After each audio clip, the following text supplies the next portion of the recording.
We are honored today to have as our winter commencement speaker, Mike Roman, Chief Executive Officer of the 3M Company. Mike's wife, Karen, daughters, and family are with us today. Would you please stand to be recognized?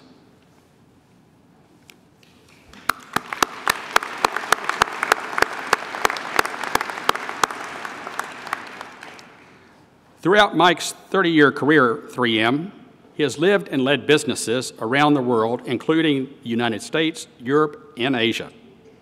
Mike attended UW-Stevens Point from 1978 to 1980, where he played for the Pointer football team and earned his associate degree.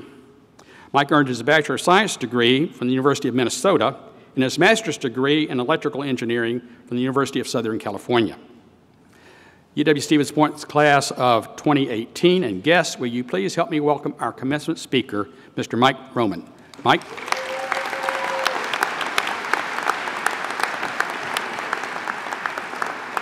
Well, thank you, Chancellor Patterson, for that kind introduction. And I'd like to start by simply saying, way to go, Pointers. Congratulations for all you've accomplished to get here today. Congratulations.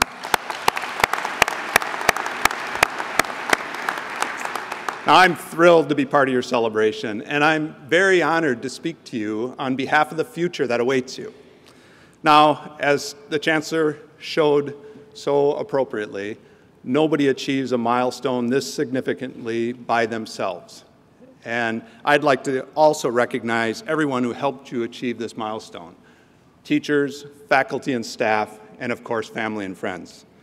I've had the privilege of watching two of my children graduate from college, and I know firsthand the pride and joy that so many in the audience are feeling right now. So congratulations also to your special guests here today.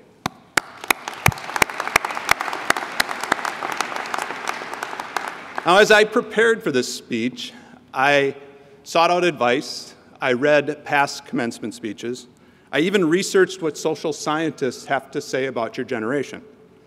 My studies encouraged me to use today's speech to share something important that I have learned, something that might help you as you begin your careers. As I talk about my topic, I will offer 5 pieces of advice. Call it encouragement from a fellow Pointer, advice based on 40 years of experience since I last put on that purple and gold jersey. It was easy to decide upon a topic. It's the answer to the question that I'm often answered: what has made the biggest difference in your career? And for a long time, I answered that question with a laundry list of valuable experiences. But then I got to thinking, what is the answer? Literally, what is the single thing that made the biggest difference in my career? And it turns out there is an answer. It's how I approach and manage change, how I've learned to embrace it, how I've learned to take advantage of it and even seek it out. And change, extraordinary change, will be a constant and critical part of the future that you face. This will not come as a surprise. It's easy to see significant change all around us, in our personal devices, our cars, in our homes, in new fields such as genetic engineering, in the way work is changing from greater automation to predictive analytics, in the artificial intelligence that we experience through services such as Netflix and online shopping. Change is not only impacting technology, it is affecting every aspect of our lives and careers: education, healthcare, and the sharing economy. You see it and feel it in social changes, including the progress we've made to create a much more inclusive workplace. You are the first generation of digital natives. Your life experiences are radically changing the way we engage and collaborate together. This affects how we will work in the future and how you will navigate your career. And during your career, the rate at which jobs are obsoleted and new jobs are created will increase dramatically. Every job will change, and by more than just a little.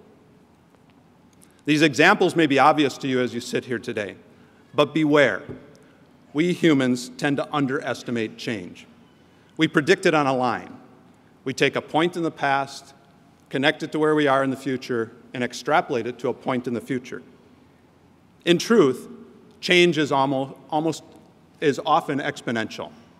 It often surprises us by being much greater than we ever predicted.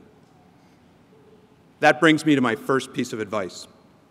To be successful in your chosen field, you will need to seek out and embrace change. To achieve your full potential, you will need to successfully manage that change.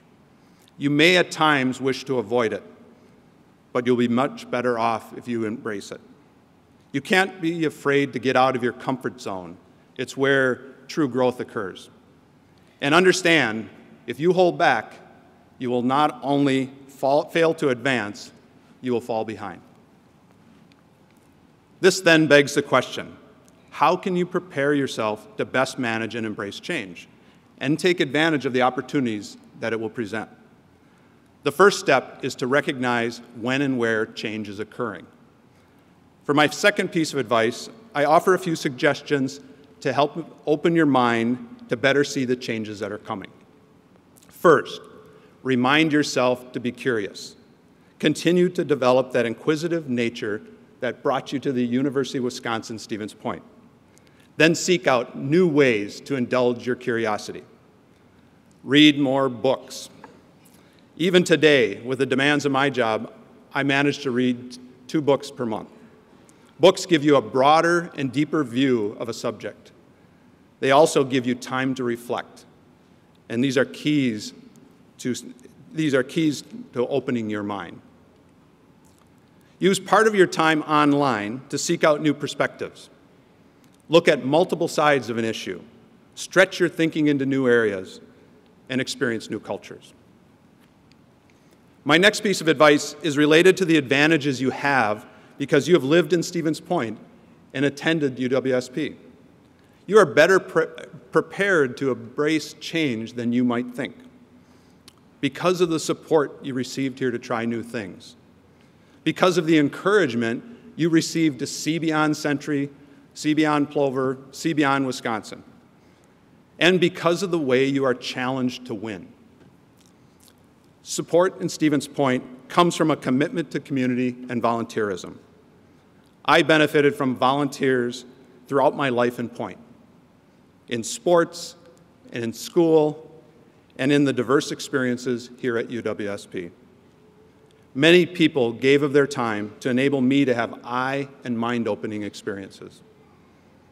Encouragement here starts with dedicated and thoughtful teachers and professors, those who go out of their way to help students. Teachers like Jim Oliva. You might know him as the Trivia Oz, but he was also my favorite math teacher in junior high, someone who made a difference in the course of my education. He exposed us to new ideas and pushed us to not accept good enough. He was cool, funny, and tolerant. Those early trivia contests also led to a new appreciation for the details that make up our world. Competing to win is a critical concept in the world of business. One of our most important 3M leadership behaviors is playing to win. Stevens Point and the University of Wisconsin-Stevens Point foster this ideal. I learned how to play to win in Little League. We were encouraged to be good sports, but also to win championships. Our Pointer football team had a never-say-die mentality that helped us overcome large deficits and upset the nationally ranked and eventual conference champion Whitewater Warhawks at their homecoming. My memory of the expression on their faces as we walked out of that stadium still makes me smile today. Another great benefit of attending University of Wisconsin-Stevens Point, one to cherish, are the lifelong friendships that you make while you are here. So this is my third piece of advice. Be sure to take time in the coming months and years to reflect on and build upon the power of what you've experienced here. Remember the lessons and values you have learned. Continue to work on the relationships and friendships you've formed here with both classmates and teachers. This will serve you well throughout your life, as it has for me. My fourth piece of advice is about how to react when success is not a straight and smooth road. And there will be potholes, bumps, and barriers along the way. To succeed, you will need to stay focused on doing your best. Perseverance wins out over giving up or even jumping to a new job when the going gets tough. One of my favorite quotations is by George Washington, something he wrote in 1776 in a letter when the British were defeating his army at every turn. He said, "Perseverance is often the cause of good fortune." As a reminder, I keep a picture of his crossing the Delaware to victory on display in my office. His ideal helped me when I was leading a business in another country.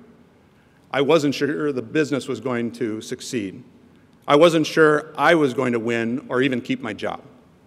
In the middle of this challenge, I was given an opportunity to take a new job, but perseverance was the right path for me and for my team. And it was also the cause of strong results. Call it good fortune. This brings me to my final piece of advice. While for many aspects of our lives, change will accelerate, some things do not change. Our greatest successes still come from people working together, on teams and as part of a larger community. So my last piece of advice is simple, something you've known your entire life. Follow the golden rule. Treat others as you would like to be treated. Empathy, respect, and inclusion will result. These are core values not just of successful individuals, but also of successful companies and institutions and the leaders that are part of them. Before I go, let me offer one more thought as you prepare to leave this university. The state of the world is better than it looks, online or in the media. When I graduated from university, we were sure that famine, acid rain, the ozone hole, the doomsday clock, and violent crime were going to be our ruin. A partnership between people in corporations, government, and universities drove the changes that have either eliminated these problems or led to multi-decades of improvement. This encourages me and makes me confident that we will address the biggest problems we face today, this time with your leadership. Thank you for the opportunity to talk to you this morning, and let me leave you with this. Let me see that pointer pride. Pump your fists like this up to the sky. Let me see that pointer pride. Pump your fists like this to the sky. Congratulations, pointers, and thank you.